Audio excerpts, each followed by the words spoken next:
1장 찬양 드리심으로 금요일 예배 하나님 앞에 드리겠습니다.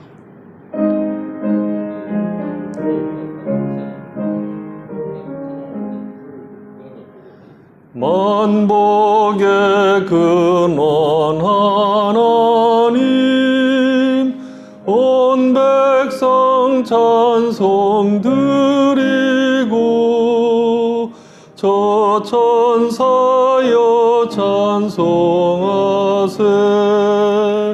찬송 성부 성자 성령. 아멘. 하나님 아버지, 주께서 사랑하시는 주의 백성들, 또 주님을 사랑하는 주의 백성들이 함께 모여서 하나님을 찬양하고 경배합니다. 우리 가운데 함께 하셔서 우리 예배를 받으시고 주께서 우리에게 주시는 은혜로 우리가 힘을 얻고 하나님을 기뻐하는 것이 우리의 힘인 것을 고백하는 귀한 시간 되도록 복을 내려 주시옵소서. 주께서 우리와 함께 하시는 것을 저희들이 믿고 마음을 다하여 나누지 않는 마음으로 하나님을 기뻐하며 경배하는 귀한 시간 되도록 복 내려 주시옵소서. 예수님 이름으로 기도했습니다. 아멘. 32장입니다. 찬송 32장.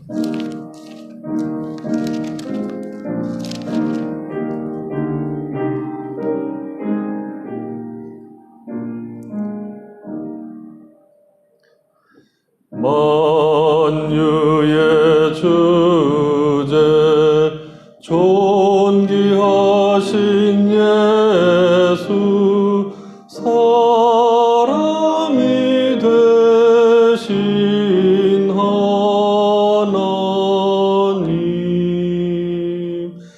나 사모하여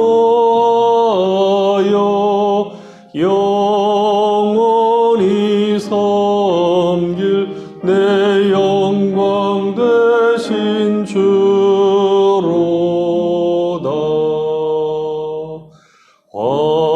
화려한 동산 무성한 저수모 다 아름답고 묘하나, 순전한 예수 더 아름다워 봄 같은 기쁨 주시네.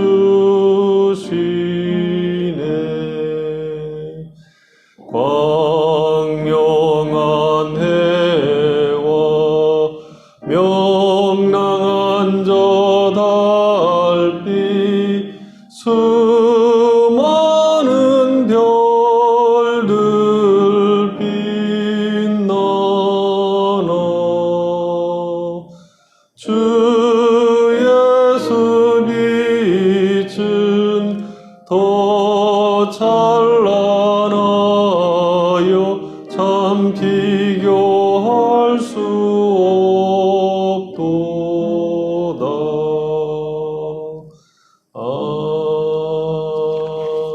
아멘. 하이델베르그 유리문답입니다. 120문.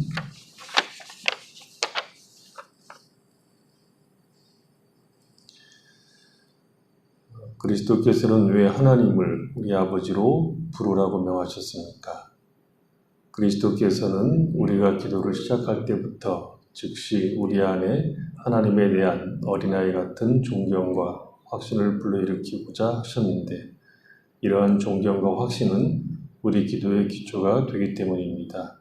즉, 하나님께서는 그리스도 안에서 우리의 아버지가 되심으로 우리 부모님이 우리가 구하는 이 세상의 것을 거절하지 않으시듯이 하나님께서도 우리가 참된 믿음으로 하나님께 구하는 것을 결코 거절하지 않으신다는 것입니다.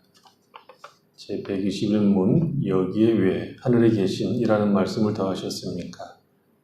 하나님께서 가지고 계신 천국의 위엄을 우리가 이 세상의 어떤 개념으로도 생각하지 않게 하기 위해서이며, 영육간에 필요한 모든 것을 하나님께서 전능하신 능력으로 주신다는 것을 우리가 믿게 하기 위해서입니다. 사도신경으로 신앙 고백드리겠습니다. 나는 전능하신 아버지 하나님, 천지의 창조주를 믿습니다. 나는 그의 유일하신 아들, 우리 주 예수 그리스도를 믿습니다. 그는 성령으로 잉태되어 동정녀 마리에게서 나시고 본디오 빌라도에게 고난을 받아 십자가에 못 박혀 죽으시고 장사된 지 사흘 만에 죽은 자 가운데서 다시 살아나셨으며 하늘에 오르시어 전능하신 아버지 하나님 우편에 앉아 계시다가 거기로부터 살아있는 자와 죽은 자를 심판하러 오십니다. 나는 성령을 믿으며 거룩한 공교회와 성도의 교제와 죄를 용서받는 것과 몸의 부활과 영생을 믿습니다. 아멘. 447장 사연드리겠습니다.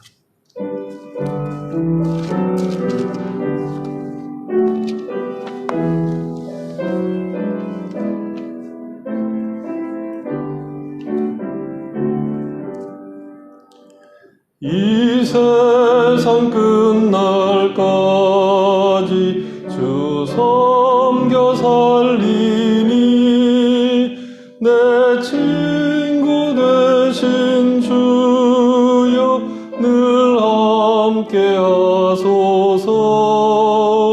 주 나와 함께 하면 전쟁도 겁없고 주 나를 인도하면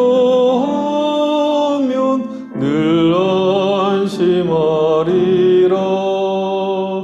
나 주를 따를 때에 주 약속하신 것 그 영광 중에 모두 이루어 주소서. 나 주의 뒤를 따라 섬기며 살리니 그 크신 은혜 속에 날 인도하소서. 이 세상 온갖 시험 내 마음을 흔들고 저 악한 원수들이 안팎에 있으나 주 나를 돌보시사 내 방패 되시고 주 넓은 사신 것을 늘 알게 하소서. 저 영광 빛난 곳을 주 허락했으니 그 허락하신 곳을 늘 사모합니다. 끝까지 쉬지 않고 주 따라가리니 주 넓은 사랑으로 늘 인도하소서.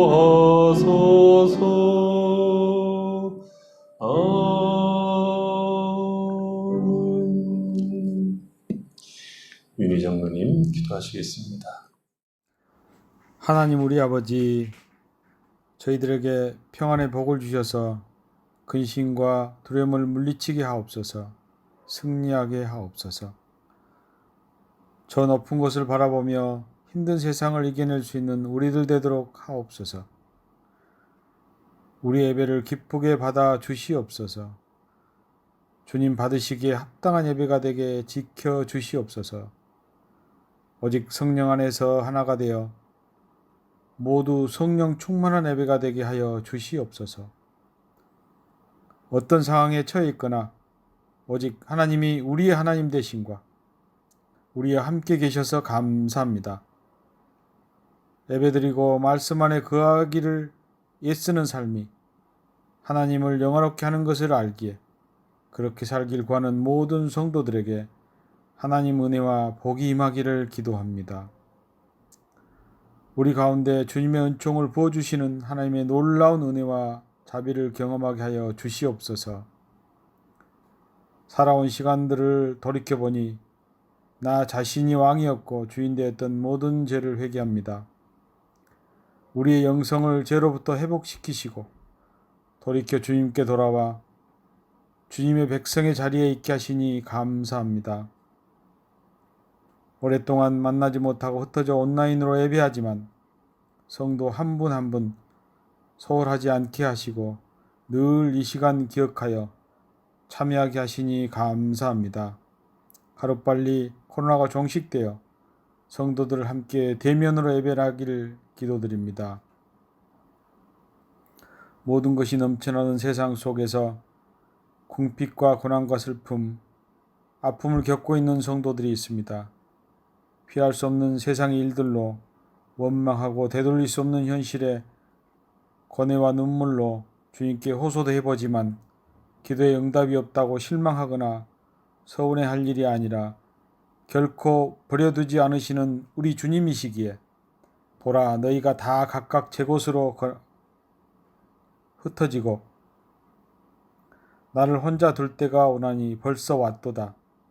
그러나 내가 혼자 있는 것이 아니라 아버지께서 나와 함께 계시느니라. 이것을 너희에게 이르는 것은 너희로 내 안에서 평안을 누리게 하려 함이라. 세상에서는 너희가 환난을 당하나 담대하여라. 내가 세상을 이기었노라. 언제나처럼 상처투성의 우리를 회복시키시고 더 큰 것으로 채워주시는 분이심을 믿고 의지에 회복해 나가길 원합니다. 이 땅의 모든 권세가 예수님께 있음을 알기에 우리가 겪고 있는 현실은 결국 우리를 더 강하게 할 것이라고 믿습니다. 세상은 교회와 믿는 자들을 공격하는 세력들이 그 힘을 더해가며 마치 사탄이 코로나를 이용하여 공격의 기회로 삼아 훼손되어가는 한국교회 현실에 우리 모두가 기도와 간구로 이겨내게 하시고 지켜주시옵소서. 에덴에서부터 지금까지 죄악은 줄어든 적이 없고 더 잔인해져만 가지만 결국 주님에 의해 제압되고 이 땅이 회복될 것을 믿습니다. 완성된 그날에 오기까지 깨어 근신하며 믿음을 사수하며 살아갈 때 주님 도와주시고 힘 주시옵소서. 전적이 담임 목사님 지혜와 능력을 더해 주셔서 성령 충만함으로 주님의 교회를 잘 이끌어갈 수 있게 도와주시고 영육간의 강건함과 지치지 않는 새 힘을 부어주셔서 지치고 힘든 세상을 살아가는 종들에게 생명력 있는 말씀이 선포되어지게 함께하여 주시옵소서. 주의 말씀이 살아 역사하셔서 매일매일 세워지는 개인과 가정과 공동체와 교회들에게 은혜 부어 주시옵소서. 감사드리며 우리 주 예수 그리스도 이름으로 기도드립니다. 아멘.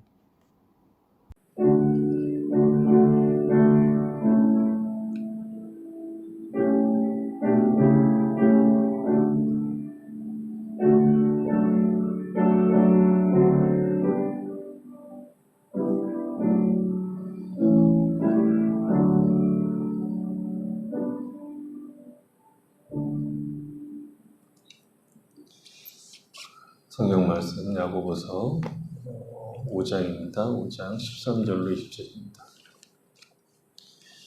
같이 읽어보겠습니다. 너희 중에 고난당하는 자가 있느냐? 그는 기도할 것이요. 즐거워하는 자가 있느냐? 그는 찬송할지니라. 너희 중에 병든 자가 있느냐? 그는 교회의 장로들을 청할 것이요. 그들은 주의 이름으로 기름을 바르며 그를 위하여 기도할지니라. 믿음의 기도는 병든 자를 구원하리니 주께서 그를 일으키시리라. 혹시 죄를 범하였을지라도 사하심을 받으리라.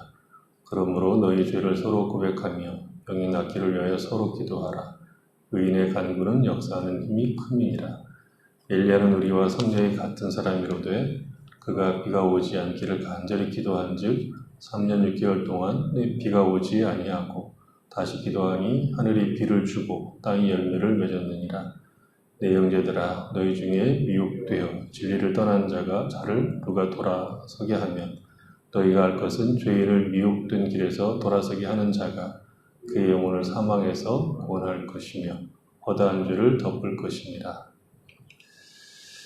이 시간에 우리 김요셉 형제의 그 사랑으로 찬양하겠습니다.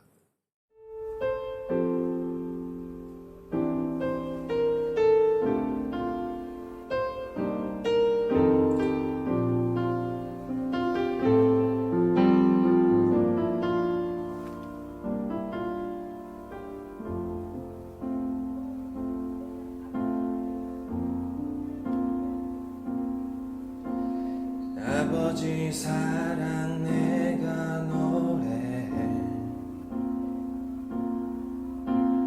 아버지 은혜 내가 노래해 그 사랑 변함없으신 거짓 없으신 성실하신 그 사랑 상한 갈대 꺾지 않으시는 꺼져가는 등불 끄지 않는 그 사랑 변함없으신 거짓 없으신 성실하신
감사합니다. 같이 기도하겠습니다. 하나님 아버지, 우리의 삶 가운데 늘 함께 하심으로 믿음을 따라 살고 소망을 잃어버리지 않고 참된 소망을 가지고 살아갈 수 있도록 은혜를 베풀어 주셔서 감사합니다. 이 귀한 시간 저희들이 함께 주님 앞에 나와서 예배를 드립니다. 우리가 살아가는 모든 순간순간들이 하나님이 주시는 은혜와 그 자비를 따라 살아감을 고백하며 주 앞에 모여 있습니다.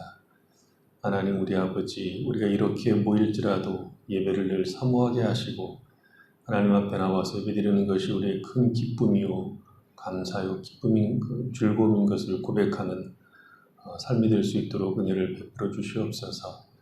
그 어떤 시간들보다도 우리 하나님 앞에 모여서 예배드리는 이 시간이 가장 귀하고 복된 시간이라는 것을 고백하게 하시고 또 시간을 따라서 우리에게 베푸시는 은혜와 풍성하신 긍휼하심을 저희들이 맛볼 수 있도록 축복하여 주시옵소서.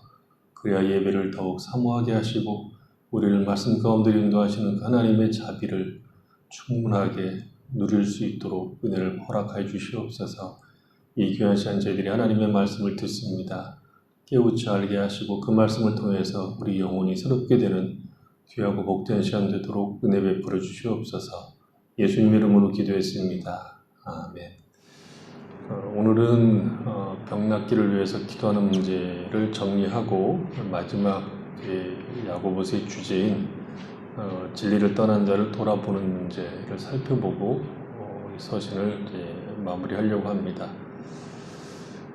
처음 야고보서를 시작한 이유는 우리가 맞이하고 있는 현재 여러 가지 어려운 문제들을 이 서신을 통해서 살펴보고 말씀을 통해서 우리가 힘을 얻을 수 있다 하는 생각 때문이었고, 다른 하나는 이 야고보 서신을 끝낼 때가 될 즈음에는 코로나 사태도 진정이 되어서 우리가 계속 보고 있던 예배소서를 성도들이 다 같이 모여서 묵상할 수 있겠다 하는 생각으로 이 서신을 시작했는데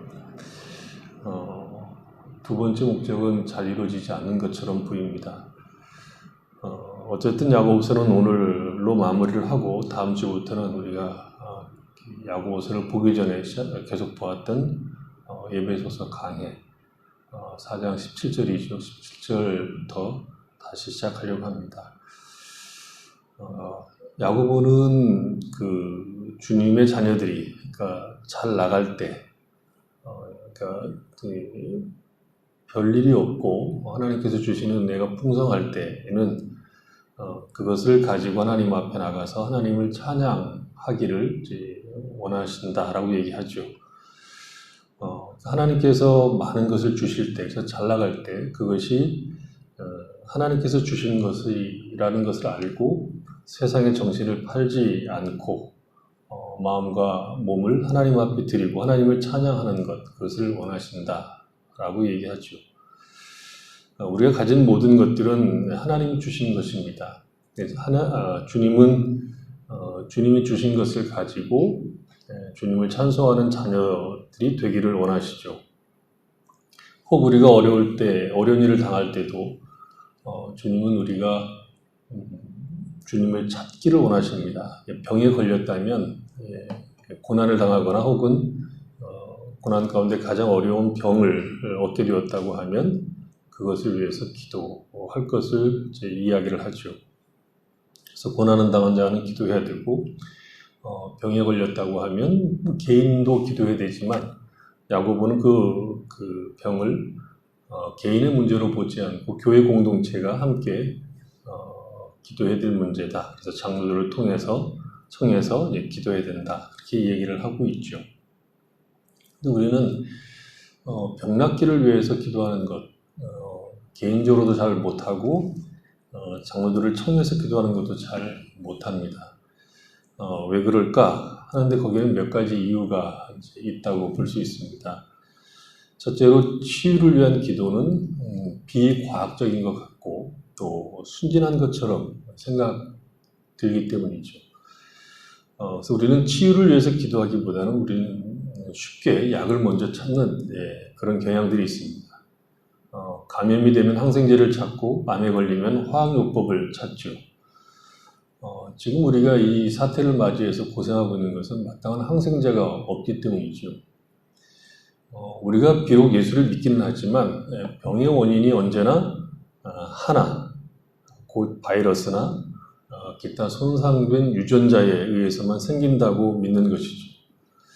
우리는 죄가 우리에게 병을 가져다 줄 수 있다 하는 생각을 하지 않습니다. 죄가 모든 병의 원인은 아니지만 죄로 인해 인간은 고통을 겪고 지금 우리가 겪고 있는 이런 상황을 맞이할 수 있다는 것이죠. 죄가 직접적인 원인은 아니지만 인간이 겪는 모든 고통의 근저에는 하나님을 떠난 인간의 죄가 자리를 잡고 있다는 것입니다.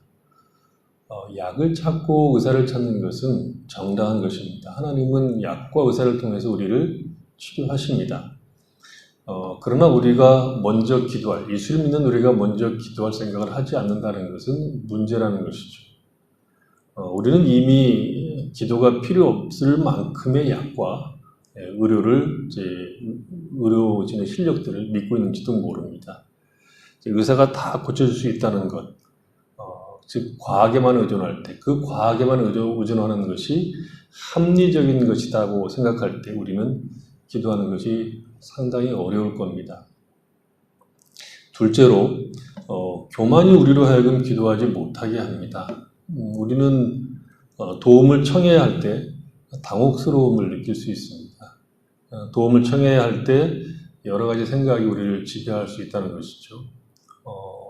도움을 청하는 것이 부끄럽기도 하고 또 상대방을 배려하는 마음도 들기도 하고 내가 또 너무 아파서 너무 아픈 것이 힘들어서 사람을 만난다 이런 것도 좀 귀찮고 힘들기도 하고 여러 이유들로 해서 우리는 다른 사람들에게 도움을 구하는 것을 꺼려하는 경향이 있습니다. 우리가 하나님에게 도움을 청하는 것이 정당하다면 우리는 당연히 그의 몸된 교회에 도움을 청할 수 있어야 합니다. 지난주에도 얘기를 했지만 야고보는 병 낫기를 위하여 기도하는 문제를 개인의 문제로만 보지 않고 공동체의 문제로 보고 있었죠. 그래서 우리는 우리가 도움을 받아야 할 때 공동체의 기도를 요청하는 것은 대단히 중요한 신앙적 자세입니다. 하나님은 우리에게 믿음의 동지들을 주셔서 함께 하는 것을 좋아하십니다. 우리가 서로 의지하고 서로 기도하여 주는 것을 좋아하신다는 거죠. 그러니까 성도가 성도를 위해서 기도하는 것만큼 하나님이 기뻐하시는 것이 없습니다. 그러니까 좋은 성도는 자기 자신을 위해서 기도할 뿐만 아니라 지체들의 형편을 따라서 기도하는 것, 그런 성도들이 훌륭한 성도들이다 이렇게 말할 수 있죠. 셋째, 우리는 실망할까 봐 두려워서 기도하지 못할 수 있습니다. 열심히 기도했는데 정말 열심히 기도했는데 아무 일도 일어나지 않으면 어떻게 하나 이런 생각이 이제 들게 되면 이제 두렵기도 하고 열심히 기도했는데 아무 일이 없으면 나는 신자가 맞나? 하나님 정말 나를 사랑하시는가? 하나님 정말 계시나? 이런 등등의 생각들이 머리를 스쳐 지나갈 겁니다. 그래서 기도를 못하는 경우들도 있다는 거죠. 제가 참고하는 지난주에 말했던 참고하는 책의 저자의 목사님은 이것을 기능적 이신론이 우리도 하여금 기도하는 것을 막는다 이렇게 얘기했습니다. 이신론이라고 하는 것은 온 세상과 인간을 하나님이 창조하셨다 하는 사실은 믿습니다.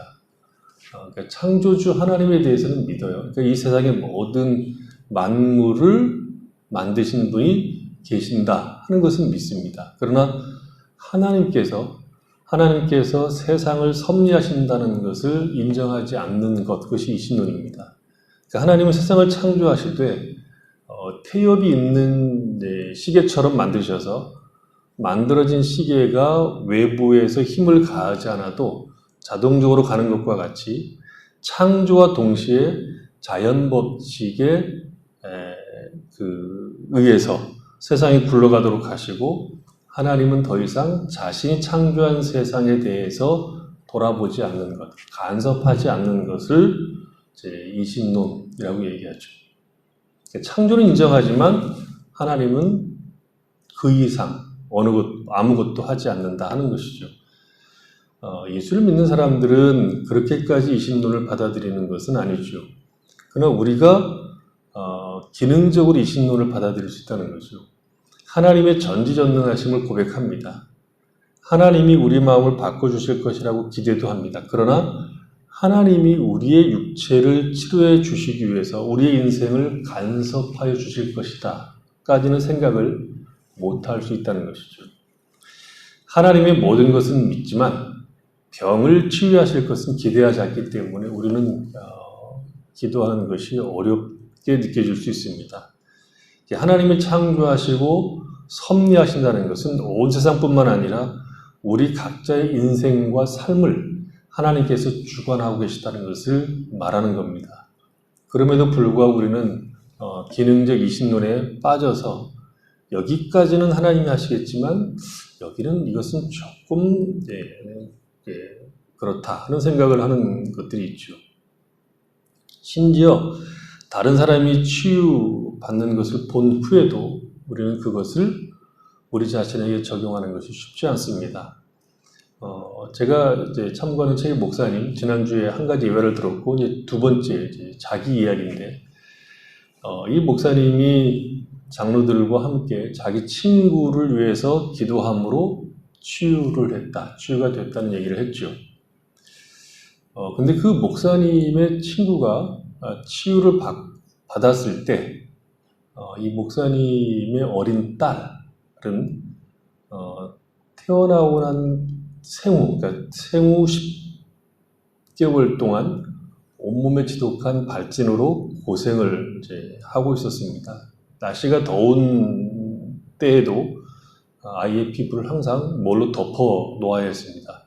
그것을 덮는 것을 이렇게 거두는 순간 아이는 자기 손으로 피부를 잡아 뜯었기 때문이죠. 그래서 그러면 그때 그 아이의 울음이라고 하는 것은 대단했겠죠.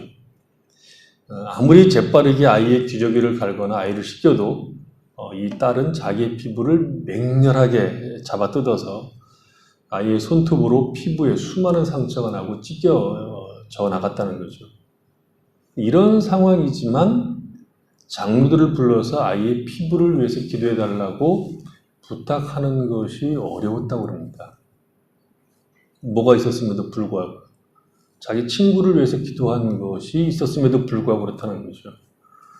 더구나 다른 사람들에게 치유를 위한 기도를 가르쳤지만 정작 자신에게 적용하기가 어려웠다는 겁니다.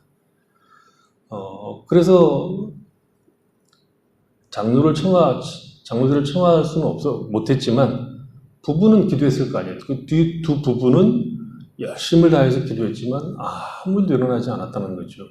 그래서 이 부부는 마침내 장로들을 청하기로 결정을 하고 불렀습니다. 장로들이 집에 와서 기도하고 잠시 머물다가 집을 떠났습니다. 그 목사님은 자기 일에 몰두하고 있었고 딸에게 기름 바른 일도 까맣게 잊고 있었습니다. 그리고 몇 시간 후에 조용히 우는 소리가 2층에서 흘러나왔죠. 이 목사님은 책을 덮고 계단으로 가서 위에 대고 소리쳤습니다. 무슨 일이야? 누가 울고 있는 거야? 아내가 욕실에서 울고 있었습니다. 올라가 보니까. 근데 그것은 아주 기쁨에 겨운 울음소리였습니다. 아내는 남편 목사를 보고 목이 메인 목소리로 간신히 얘가 지금 자기 욕조에 놀고 있어 이렇게 얘기하는 거죠. 평생 처음으로 아이가 자기 욕조에서 놀고 있었다는 거죠. 3시간이 안 되어서 아이의 피부에 변화가 생긴 겁니다. 딸은 5살, 6살 될 때까지 이따금 피부에 문제가 있었지만 이 딸아이는 그때 이미 치유를 경험하게 되었고 실제로 받은 것이죠. 기도한다는 것은 단순한 것이 아닙니다. 기도한다는 것은 하나님이 계시고 그 하나님이 우리의 아버지이시고 우리의 모든 처지를 돌아보시는 자비로우신 분인 것을 믿는 행위입니다. 우리 육체가 연약할 때 육체를 위해서 기도하면 육체적 치유 외에도 모든 지각에 뛰어나신 하나님의 평강을 우리에게 허락해 주십니다. 말하자면 기도는, 성도들에게 허락된 기도는 모든 풍랑을 잔잔하게 만들어 주기도 하고 풍랑 속에서 하나님의 평강을 누리도록 우리에게 허락된 특권입니다. 그러니까 말하자면 기도하면 내가 기도한 대로 해결해 주시기도 하시지만 풍랑을 그러니까 잔잔하게 해주시기도 하시지만 해결된 것은 없는데 여전히 풍랑이 있는데도 불구하고 우리 마음이 하나님의 평강으로 절대적인 평강을 누리게 된다는 것입니다. 그래서 기도는 단순히 우리가 심리적 효과를 얻기 위해서 하는 것이 아니라 실제로 하나님이 살아계시고 그 앞에 나가서 간구하는 자들을 보고 우리의 처지를 따라서 은혜를 베푸시는 하나님이 계시다는 것을 믿는 적극적인 신앙행위라는 것이죠. 그러니까 하나님은 우리를 구원하시고 난 다음에 이제 우리가 알아서 살아가도록 내가 주를 위해서 잘 사는가를 판단하고 보시는 분으로만 존재하는 것이 아니라 우리와 함께 우리의 인생을 간섭하시며 은혜와 생명과 복을 베푸시는 분입니다. 하나님의 모든 능력을 동원해서 우리가 하나님의 자녀로 살아가는 일에 부족하지 않도록 모든 것을 공급하여 주시는 분입니다. 우리가 어떤 것을 기적이라고 부르든 혹은 치유라고 부르든 혹은 표적이라고 부르든 간에 하나님은 여전히 역사 안에서 초자연적인 방식으로 활동하시는 분입니다. 그 하나님은 떠나 계신 분이 아니라 우리 가까이 계신 분입니다. 신자의 인생을 간섭하고 들어오신 분입니다. 그래서 우리는 기도할 수 있는 거죠. 무엇이든 혹 우리가 육체적으로 병든 경우에도 기도할 수 있습니다. 왜냐하면 하나님이 살아계시기 때문입니다. 그리고 우리를 사랑하시기 때문이며 우리로 하여금 하나님의 자녀로 살아가도록 힘을 주시는 분이기 때문입니다. 그래서 장로를 청한다는 것은 기도하는 문제가 지극히 개인적인 문제가 아닌 공동체가 함께 기도의 짐을 지고 같이 기도한다는 뜻이고 하나님 당신의 몸된 교회를 통해서 하나님이 살아계시고 그 교회를 붙들고 있다 하는 것을 보이시고 영광을 드러내시는 겁니다. 교회를 하나님께서 팽개쳐 놓으신 것이 아니라 어느 시대든 어느 때이든 하나님은 당신의 교회를 돌보고 계시며 그 교회와 함께 하신다는 것을 교회가 기도함으로 맛보게 하십니다. 신자는 자신의 필요를 알리고 우리의 죄를 고백하는 것이 믿음이죠. 하나님이 우리의 아버지이고 우리가 그의 아들이라면 당연히 우리의 필요를 아버지에게 알리고 의탁하는 것이 믿음이죠. 신자는 기도를 통해서 시련을, 그래서 그런 우리가 당하는 시련을 견디게 되고 겸손해지게 됩니다. 어쩌면 기도하는 것 자체가 이미 겸손한 것이죠. 겸손한 것이라고 하는 것은 하나님의 도우심을 구하는 것이기 때문에 그렇습니다. 하나님은 살아계시고 지금도 일하고 계십니다. 그리고 특별히 그의 백성들을 주목하여 보고 계십니다. 하나님은 우리의 인생을 우리가 생각하는 것보다 더 복되게 반전시키시는 분입니다. 그래서 신자에게 낙심은 근본인 거죠. 기도할 수 있기 때문에 낙심할 수 없습니다. 신자는 낙심하지 못하도록 되어 있습니다. 그것이 지금 야고보서에서 고난과 병 가운데 기도하라 하는 것을 통해서 우리에게 가르쳐주고 있는 내용이죠. 19절에서 20절은 야고보서의 마지막 주제입니다. 야고보 서신은 일반적인 다른 서신들과 아주 다르게 그 끝을 맺고 있죠. 다른 서신들은 대개 인사로 끝을 맺죠. 인사로 끝을 맺지만 야고보는 자신의 서신 전체의 주제를 강조하고 예수 믿는 사람들에게 허락된 복이 무엇인가를 확인시키고 마무리를 짓습니다. 내 형제들아, 너희 중에 미혹되어 진리를 떠난 자를 누가 돌아서게 하면 너희가 할 것은 죄인을 미혹된 길에서 돌아서게 하는 자가 그의 영혼을 사망에서 구원할 것이며 허다한 죄를 덮을 것입니다. 이렇게 되어 있죠. 그래서 어떤 사람이 미혹되어 진리에서 떠난 자가 있는데 그 사람을 회복시키면 그는 그의 영혼을 사망에서 구원할 것이고 허다한 죄를 덮는다. 이렇게 얘기하고 있습니다. 어떤 사람이 미혹되어서 진리에서 떠난다면 우리가 무엇을 해야 되는가를 이야기하고 있습니다. 어떤 사람이라고 하는 것은 신자일 수도 있고 신자가 아닐 수도 있습니다. 근데 19절에 보면 내 형제들아 너희 중에 이렇게 하는 것을 보면 진리에서 떠난 사람은 형제 중에 어떤 사람이라고 보는 것이 1차적으로 맞겠다 하는 생각이 듭니다. 그 형제 중에 어떤 사람이 진리에서 떠났다는 것은 어떤 기준에서 떠나 있다는 것이죠. 여기서 진리라고 하는 것은 객관적인 진리를 의미합니다. 이 세상에서 객관적인 진리는 오직 하나밖에 없습니다. 진리가 많이 있는 것이 아니라 진리는 오직 하나만 존재합니다. 오직 하나밖에 없는 진리는 곧 주 예수를 말합니다. 주 예수께서 내가 곧 그 길이요, 그 진리요, 그 생명이라고 얘기했습니다. 예수님만이 오직 그 길이고, 그 진리이고, 그 생명입니다. 좀 더 넓게 얘기를 하면 예수님에 대한 이야기를 담고 있는, 그러니까 성경 전체가 구속사에 관한 이야기이기 때문에 그 구속사의 주인공이신 예수님에 대한 이야기를 담고 있는 성경이 유일한 객관적 기준이고 진리입니다. 다른 것은 진리가 아닙니다. 그래서 예수를 떠난 것, 성경을 떠난 것이 미혹되어 진리를 떠난 것을 말하는 것이죠. 그것이 야고보가 편지를 이제 쓰고 있는 당시 교회들 가운데 이런 미혹되어서 진리를 떠난 자들이 꽤 있었다 하는 것을 알 수가 있습니다. 그러니까 진리를 떠났다는 것은 예수를 믿는 믿음에서 떠난 겁니다. 왜 떠난 겁니까? 미혹되었기 때문입니다. 구체적으로 어떻게 미혹되었다라고 하는 것은 없지만 사탄이 던져준 밑밥을 물고 이 세상으로 돌아간 자들을 말하는 것이겠죠. 미혹은 결국 사랑의 대상을 하나님에게서 다른 것으로 옮기도록 하는 것인데 아주 오래된 사탄의 전략이고 늘 통하는 전략이기 때문입니다. 우리는 에덴 동산에서 하나님에게서 자신에게로 눈을 돌리도록 미혹하는 사탄의 계략에 넘어간 인간의 모습을 볼 수 있죠. 하나님이 너희들을 진정으로 사랑하더냐? 아니다. 너희는 지금의 너희보다 더 큰 존재가 될 수 있는데 하나님께서 그 길을 막고 있다. 거기에 이제 넘어간 것이죠.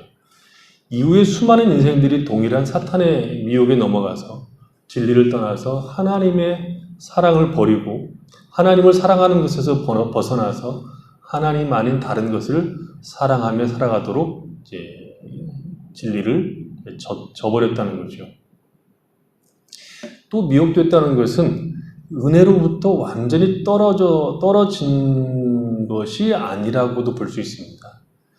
여기서 미혹이라고 하는 것은 잘못된 교훈에 이끌려 그릇된 교리로 나간 것을 이제 말하죠. 그러니까 자기의 욕심 때문에 진리가 아닌 세속적 가르침으로 빠진 것을 말합니다. 지금까지 우리가 야고보서를 통해서 본 것을 근거로 이야기를 하면 유혹에 이끌려 죄악으로 간 것이 있고 믿음과 행위를 구분해서 믿음만 가지고 있으면 된다라고 생각하고 행위를 중요하게 여기지 않았던 자들도 있습니다. 그러니까 믿음과 행위를 완전히 분리할 때 진리에서 벗어나게 된 것이죠. 믿음만 강조해도 안 되고 행위만 강조해도 진리에서 떠나게 되는 거죠. 그러니까 온전한 교리가 아닌 반만 가르치는 이제 교리 혹은 잘못된 교리에서 교리로 말미암아 진리에서 이제 벗어나게 되는 거죠. 그리고 세상적 지혜를 가지고 교회 안에 분란을 일으키는 자들과 야고보서를 통해서 보면 빈부의 문제에 있어서도 잘못된 생각을 가지고 있는 자들이 있었습니다. 부한 자들이 하나님이 주신 것을 맡은 청지기를 라는 생각을 하지 못하고 오히려 자기가 가지고 있는 것을 가지고 자기를 증명하는 수단으로 써먹을 때 진리에서 벗어나는 거죠. 가난한 자들도 역시 그 가난한 것을 통해서 오히려 원망과 시비와 싸움하는 것으로 흘러가게 되면 그것이 역시 진리에서 벗어나게 되는 거죠. 그런 자들이 교회 안에 존재하면서 정당한 진리의 길이 아닌 이세상적 지혜의 길로 가고 있는 자들이 있었다라고 얘기할 수 있는 것이죠. 그래서 진리에서 떠났다는 것은 적극적으로 보면 믿음을 저버린 것입니다. 데마와 같이 세상을 사랑해서 주를 버리는 경우가 그럴 겁니다. 배교인 거죠. 소극적으로 보면 믿음은 있으나 참된 믿음의 길을 걷지 않는 것이죠. 그러니까 믿음만 강조하든지 아니면 하나님이 주신 것을 가지고 마치 그것이 자기가 당연히 받아야 될 상급이라고 생각해서 그것을 가지고 있지 못한 자들에게 자비를 베풀지 못함으로 진리를 가리는 자들이 있다는 거죠. 그러니까 교리와 삶이 어긋나든지 아니면 교리를 온전하게 이해를 하지 못해서 잘못된 믿음의 길로 걸어가는 것. 이런 것들이 이제 진리에서 벗어나는 경우들이죠. 그러니까 야고보는 부자들을 예를 들어서 얘기하기도 했고, 그 다음에 세상적 지혜를 가지고 살아가는 자들이 이제 그런 자들이다라고 얘기를 한 거죠. 그런 자들을 교회는 그대로 두어서는 안 된다는 거죠. 그 미혹된 길에서 돌아오도록 참된 진리를 가르쳐야 됩니다. 말하자면 교회의 가장 중요한 책임이 뭐냐 그러면 교회의 가장 중요한 책임은 바른 진리를 선포하고 그 진리 안에서 하나님의 백성들이 살아가고 자라가도록 해야 한다는 것입니다. 그것이야말로 영혼을 사망에서 구원하는 것이고 허다한 죄를 덮는 것이다 라고 얘기할 수 있습니다. 진리를 선포하고 진리를 가르치면 생명으로 인도될 수 있고 그것은 곧 모든 죄에서 용서받을 수 있는 길로 가게 된다는 것이죠. 아마 이런 요구는 1차적으로 말씀을 전하는 자들에게 요구된다고 볼 수 있겠죠.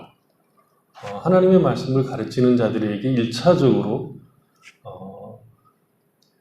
말씀을 들어야 될 청중들이 요구하는 것, 그들이 좋아하는 것이 아닌 하나님께서 청중들에게 말하고 싶어하는 것, 하나님께서 가르치고 싶은 것들을 시대와 여러 상황에 타협하지 않고 전하는 것을 이제 말씀을 전하는 자들에게 이것을 요구한다고 볼 수 있습니다. 하나님께서 에스겔에게 만일 그가 악인에게 경고하지 않으면 내가 그의 핏값을 내 손에서 찾을 것이다 라고 하셨습니다. 하지만 악인들에게 죄에서 돌이키라고 경고하고 의인들에게 진실하고 믿음을 가지고 바르게 살아가라고 격려하고 촉구한다면 상대방이 그 말을 주의하여 듣든 듣지 아니하든 관계없이 너는 내 영혼을 보존하리라 이렇게 이야기를 했습니다. 그러니까 주님은 우리가 진리를 따라 살아갈 뿐만 아니라 진리에서 떠난 자들에게 진리가 어떤 내용을 담고 있는지를 말하기를 원하신다는 것입니다. 그런 의미에서 목사들은 자신이 진리 안에서 바르게 서 있는가를 확인하고 진리를 전하는 일에 온 힘을 기울여야 될 뿐만 아니라 성도들도 역시 마찬가지로 자신이 진리 안에 서 있는가를 확인해야 되고 그 진리를 따라 살고 있는가를 점검하셔야 됩니다. 그리고 진리를 떠난 자들에게 경고할 수 있어야 된다는 것이죠. 요즘 우리가 살고 있는 시대의 가장 큰 문제는 객관적 진리를 깡그리 부정하는 겁니다. 이제 중요한 것은 그것이 진리냐 아니냐, 사실이냐 아니냐가 아니라 사랑하는 것, 공감하는 것, 상대방을 존중하는 것이라고 이야기를 합니다. 사실은 별로 안 중요해진 시대에서 우리가 살고 있다는 거죠. 그래서 누군가에게 죄라고 말하는 것을 하지 못하게 하고 있습니다. 그건 아주 큰 문제고 기독교가 근본적으로 처해 있는 위기 상황입니다. 기독교는 진리가 있습니다. 객관적 기준을 가지고 있습니다. 진리가 있고 객관적 기준이 있다는 것은 그것을 가지고 우리 인생이 평가된다는 것이고, 평가된다는 것뿐만 아니라 그 기준을 따라서 우리의 인생이 복되게 인도받는다 하는 것을 의미합니다. 그래서 이것을 떠나면 죽는다, 생명에서 떨어지는 것이다 라고 성경은 우리에게 얘기하죠. 그래서 기독교는 진리에서 떠난 자들에게 돌이키라고 이야기를 합니다. 예수를 믿어야 하며 성경을 유일한 삶의 기준으로 삼아야 인간은 생명을 얻는다고 말합니다. 그런데 이것을 없애고 말하자면 객관적 진리라는 것이 없다고 말하는 그런 시대에 우리가 살고 있다는 거죠. 객관적 진리라고 생각하는 너에게만 객관적 진리이지 다른 사람은 아니니까 그들에게 함부로 죄라고 말해서는 안 된다는 거죠. 기독교 신앙에서 객관적 진리를 기준으로 해서 당신은 여기서 벗어났으니 생명은 없습니다, 죄와 사망 가운데 있습니다 라고 말하지 못하면 기독교는 설 자리가 없습니다. 어떤 사람들은 비난거릴 때 기독교 신앙은 죄 관리 복음이라 이렇게 얘기하는데, 기독교 신앙은 인간이 죄인인 것을 인정하지 않으면 복음이라는 것이 설 자리가 없게 됩니다. 사랑 있지 않아요? 이렇게 얘기하죠. 사랑 있잖아요. 기독교에 사랑 있지 않습니까? 라고 얘기하는데, 사랑은 언제나 진리와 함께 기뻐합니다. 사람들은 지속적으로 기독교가 어떤 문제에서 죄라고 말하는 것을 할 수 없도록 프레임을 씌우고 있는 중입니다. 심지어 기독교 안에서도 사랑만 이야기하면 되지 죄를 얘기하는 것은 바람직하지 않다라고 말하기까지 합니다. 사랑만 있으면 다 될 정도로 인간은 순수하지 않습니다. 인간에게 소망이 있기 시작하는 때는 자신이 죄인이라는 것을 알 때부터입니다. 그 전에는 인간은 소망이 전혀 없습니다. 인간은 자신이 죄인이라는 것을 모르면 어떤 소망도 어떤 빛도 찾을 수가 없습니다. 그런데 객관적인 진리인 예수를 기준으로, 말씀을 기준으로 인간의 허물과 죄를 말하지 않으면 생명은 없는 것이고 허다한 죄를 덮을 수 있는 길이 전혀 없습니다. 근데 자꾸 죄라고 말하지 말고 말하지 말라고 그러고 말하지 말라고 그러는 건 세상이 하는 것이고, 또 일부에서 말하지 말자 하는 것은 기독교 안에서 하고 있는 이야기입니다. 이것이 우리가 지금 살아가고 있는 세상의 문제죠. 죄를 죄라고 하는 것을 혐오한다. 저 인간들은 우리를 혐오한다. 그렇게 이제 강력하게 프레임을 씌우고 있는 중입니다. 인간의 인권의 가장 중요한 기초는 그에게 예수의 구원이 필요함을 알려주는 겁니다. 예수가 필요한 것을 아는 것이 가장 귀한 인권입니다. 지금 세상에서 말하는 인권이 가치가 없다 그런 것이 아니라 그건 사실은 매우 작은 인권이고, 가장 귀한 인권은 예수가 필요하다. 인간은 절대적으로 예수가 아니면 안 된다 하는 것을 알려주는 것이 가장 근본적이고 큰 인권입니다. 최고의 선은 예수를 전하는 것이고 예수를 믿도록 권하는 겁니다. 그러니까 진리가 없다고 말하는, 객관적인 기준이 없다고 말하는 그런 세상에서 신자는 진리에 굳게 서서 미혹된 자들, 예수를 믿었다가 나간 사람들, 그리고 아예 예수를 믿지 않는 사람들을 돌아서게 해야 된다는 것이죠. 믿음 안에 있다가 떨어진 사람들, 이 세상 사람들 모두에게 적용되는, 우리가 적용해야 되는 우리의 문제입니다. 죄는 죽음을 이끌고 진리는 생명을 이끌어서 우리에게 구원을 줍니다. 야고보는 이 마지막 구절에서 악한 세상에 살고 있는 신자들이 진리에 굳게 서야 함을 말하고 있는 것이고, 우리가 붙들고 있는 진리 안으로 사람들을 인도해야 된다는 것을 이야기하고 있습니다. 그런 의미에서 이 마지막 구절, 야고보가 말하는 이 마지막 구절에서 진리 안에서 사는 신자들이 얼마나 복된 존재인가를 이야기하고 있는 겁니다. 진리를 따라 사는 자들에게는 시련이 있을 것이지만 진리를 따라 사는 자들에게는 은혜와 복과 생명이 주어진다는 것입니다. 그리고 세상에 생명을 전달하는 자가 자들이 된다는 것이죠. 그래서 우리는 신자는 진리에 굳게 서 있어야 됩니다. 그것은 우리의 영혼을 위한 것이고 다른 영혼을 위한 것이기도 합니다.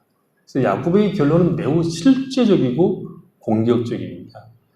따뜻한 인사 대신에 신자의 삶이 얼마나 견고해야 되는지, 신자의 삶이 얼마나 귀한지를 강조하고 있는 겁니다.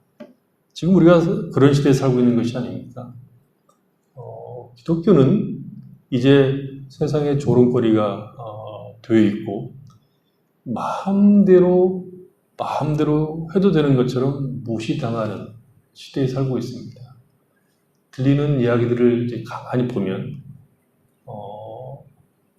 예배를 드리고 있는데 방역 수칙을 잘 지키고 있는지 안 지키고 있는지 공무원들이 마구 들어와서 조사할 정도까지 우리가 할 말이 없는 그런 시대에 살고 있다는 것이죠. 이런 시대의 신자는 무엇을 해야 됩니까? 우리가 힘을 길러야 됩니까? 힘을 길러서 싸워야 되는 것입니까? 아닙니다. 우리는 진리를 따라가는 것이 무엇인지, 그리스도 예수 안에서 믿음을 가지고 사는 것이 무엇인지, 진리 안에서 살아가는 인생이 가지고 있는 복과 힘과 능력이 무엇인지, 모든 인내와 온유와 겸손과 사랑으로 진리의 크기를 드러내야 됩니다. 야고보는 지금 마지막 이 자기 서신의 구절에서 신자들이 처해 있는 상황, 세상 속에서 세상을 구원하고 세상으로 하여금 생명을 얻을 수 있는 유일한 길은 신자들이 진리 안에서 굳게 서서 그 진리를 설명하는 자들로 서 있어야 한다고 말하고 있는 겁니다. 야고보의 결론은 매우 크고 강한 것이죠. 크고 강한 결론으로 예수를 믿는 우리가 진리 안에 있는 그 복, 그리고 그 진리는 세상을 구원하는 힘과 능력을 가지고 있다 하는 것을 우리에게 말하고 있습니다. 지금 우리가 살고 있는 시대는 이것을 신자들에게 강력하게 요청하고 있다, 그렇게 볼 수 있죠. 우리는 이런 시대에 살아가면서 우리가 진리 안에 서 있는가를 자기 자신을 돌아보고 확인하고 그 진리를 따라 사는 기쁨과 감사가 있는지 확인해보고 그 진리만이 우리의 힘이요, 능력이요, 기쁨이라는 것을 세상 사람들이 볼 수 있는 방식으로 우리의 삶을 살아가야 된다는 것을 확인하십시오. 그럴 때 우리는 미혹된 자들을 돌이켜서 생명 안으로 인도할 수 있는 그런 복된 삶을 우리가 살아갈 수 있게 될 겁니다. 기도하겠습니다.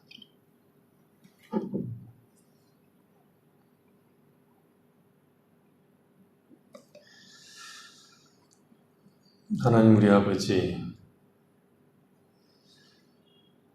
우리가 기도할 수 있습니다. 언제든지 기도할 수 있습니다. 무엇을 가지고도 다 하나님 앞에 나가서 기도할 수 있습니다. 하나님은 멀리 계신 분이 아니요 우리와 함께 하시며 우리의 인생을 보고 계시며 간섭하시는 분이십니다.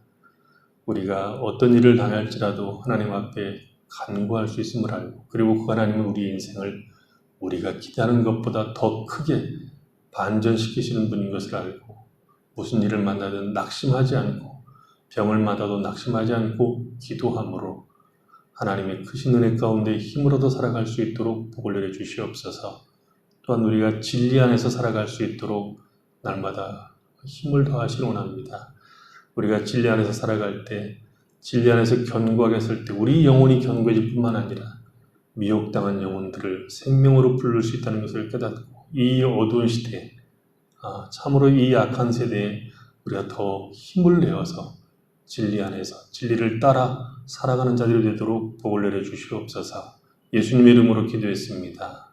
아멘. 이 시간에 우리 하늘소리 찬양대 태산을 넘어 찬양을 하겠습니다.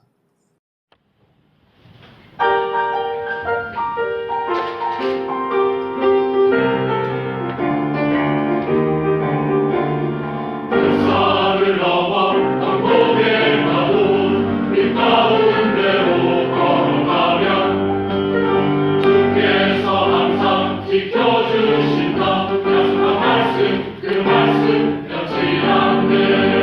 가까운 밤에 나일지라도 주님이 나의 길 되시니 할렐루야를 힘차게 불러 날마다 주의 이 땅을 걸어가리. 하늘의 영광 하늘의 영광 나의 맘 속에 차고 넘쳐 할렐루야를 힘차게 불러 영원히 주님을 찬양하리로다. 뱃산을 넘어 한복에 가도 이 가운데로 걸어가면 주께서 항상 지켜주신다. 약속한 말씀 그 말씀 변치 않네. 주께서 이 가운데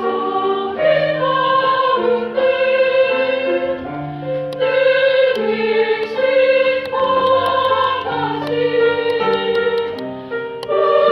우리도 주의 빛 가운데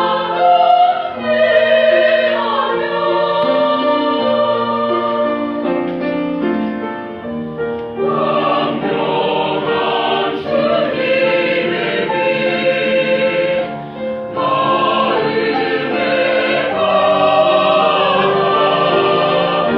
받아 날마다 주의 빛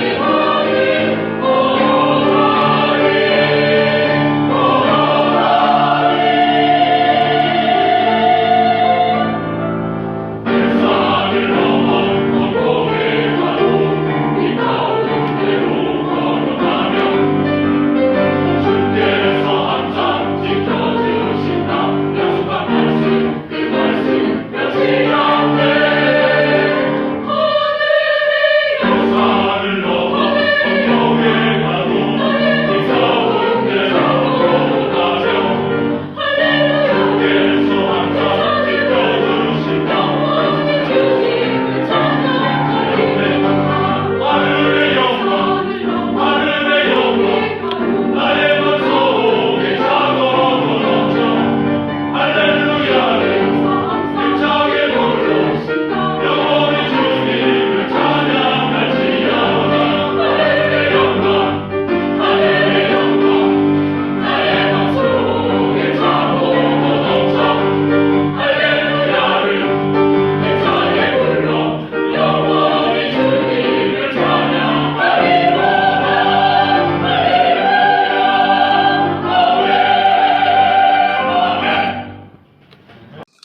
기도하겠습니다. 하나님 아버지 감사합니다. 이 귀한 시간 저희들이 함께 모여 예배케 하시고 주의 말씀을 듣게 하시니 감사합니다. 주의 말씀을 따라 살아가는 인생이 얼마나 큰 복인지 얼마나 큰 즐거움인지 우리가 늘 맛보아 알아갈 수 있도록 은총을 베풀어 주시옵소서. 이 귀한 시간 저희들이 함께 모여 예배드리고 귀한 예물을 주님 앞에 드렸습니다. 드려진 예물들이 쓰임받게 하시고 드린 손길들 복되게 하셔서 이 어려운 때에도 도우시는 하나님의 손길로 인하여 감사하고 하나님을 위해서 쓰며 이웃들을 위해서 쓸 수 있는 풍성한 삶을 살아갈 수 있도록 은혜를 베풀어 주시옵소서.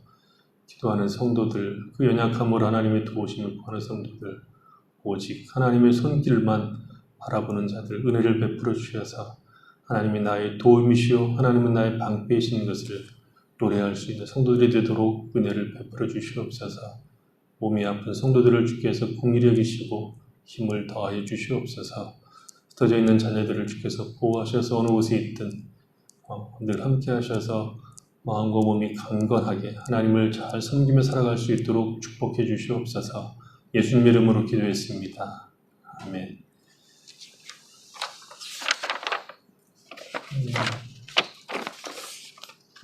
계속 되는 이 어려운 때에 위해서 많이 기도하시고 어려울 때라도 힘써 나와서 같이 예배드릴 수 있는 성도들이 되시길 바랍니다. 대충 나와서 예배드리지 마시고 하나님 앞에 나와서 드린 예배니까 마음을 다해서 드릴 수 있기를 바랍니다. 우리 김현수 집사님을 위해서 교회에서 이제 남녀 전도회에서 힘을 합쳐서 도움을 주고 있고 한인회에서도 이제 김현수 집사님께서 도움을 요청을 해서 이제 각 직능 단체들 그리고 이제 개인적으로 해서 도움의 손길이 왔습니다. 굉장히 많이 도우셨는데 참 감사합니다. 약 65만 다카 정도 한인회에서 모으셔서 전달해 주셨는데 참 감사하고 이런 어려운 때에도 도움의 손길이 있어서 하나님의 은혜가 우리 가운데 있다 하는 생각이 듭니다. 5장 찬양 드리심으로 예배 마치겠습니다.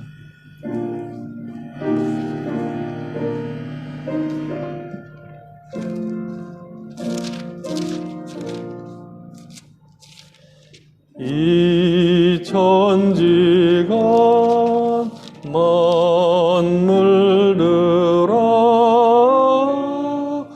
복 주시는 주여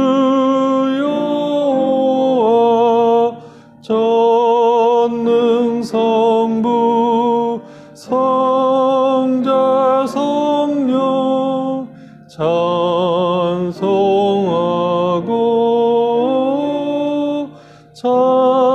찬송하세. 아멘.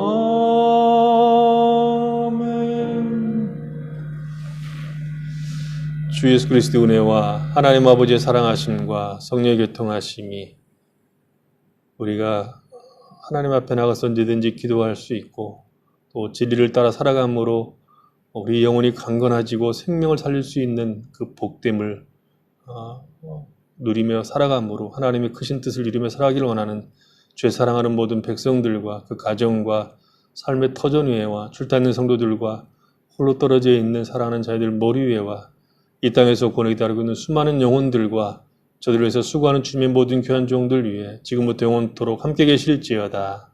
아멘.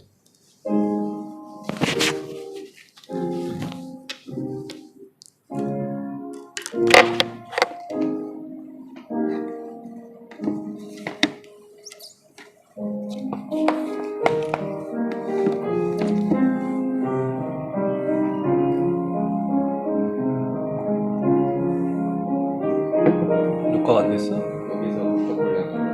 여기서? 이거 건들지도 않았는데 왜 그랬을까?